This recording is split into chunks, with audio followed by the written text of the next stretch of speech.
မင်္ဂလာပါခင်ဗျာဒီနေ့မှာတော့ကျွန်တော်က Disco 240 mixer မှာပါတယ် duplex bottom area အကြောင်းပြပြပေးမှာဖြစ်ပါတယ် duplex bottom area ဆိုတာကတော့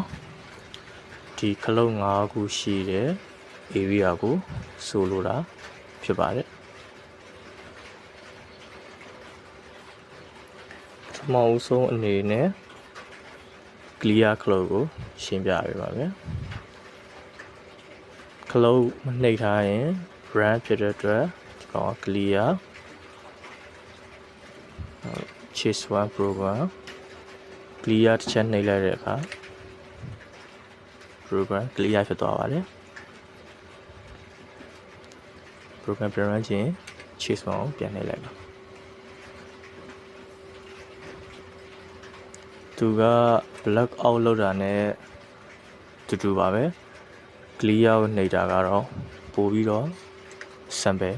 ဖြစ်ပါတယ်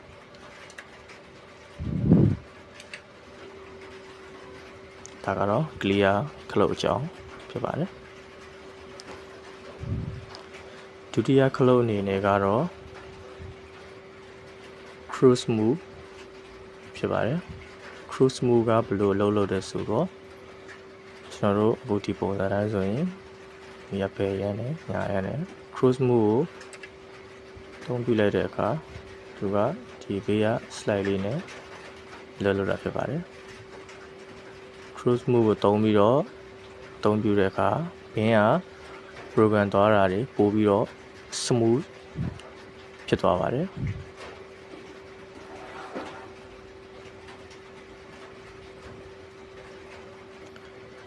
တတိယခလုတ်အနေနဲ့ကတော့ run sense ဖြစ်ပါတယ် run sense ကတော့သူက chase number 1နဲ့တွဲပြီးတော့လုပ်တာဖြစ်ပါတယ်ကျွန်တော်စမ်းပြပေးပါမယ် run sound နေမယ်သူက P1 ကနေ P12 အထိကိုလုပ်တာဖြစ်ပါတယ် P1 ကနေ P12 အထိ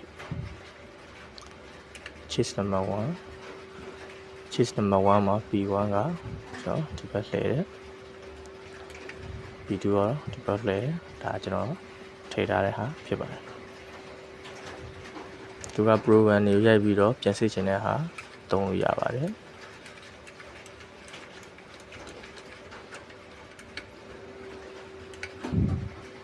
ကျွန်တော်ထည့်ပြပေးပါမယ်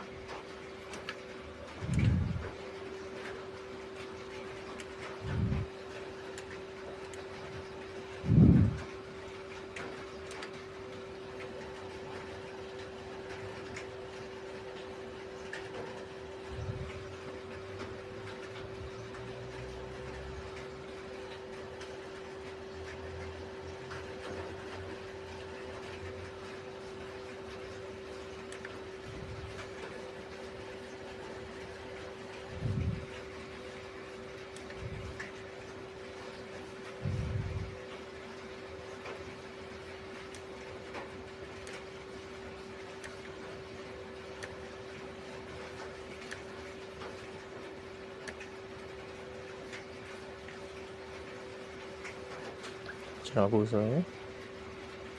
number 90 ထည့်ပြီးပါပြီ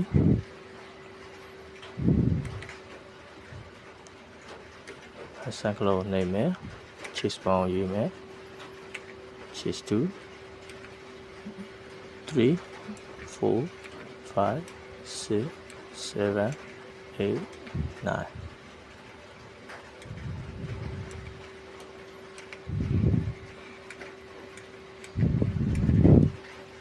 သူကပါလိုက်တွေနဲ့တွဲပြီးအသုံးပြုမယ်ဆိုရင်တော့ပို့ပြီးတော့ကောင်းပါပါတယ်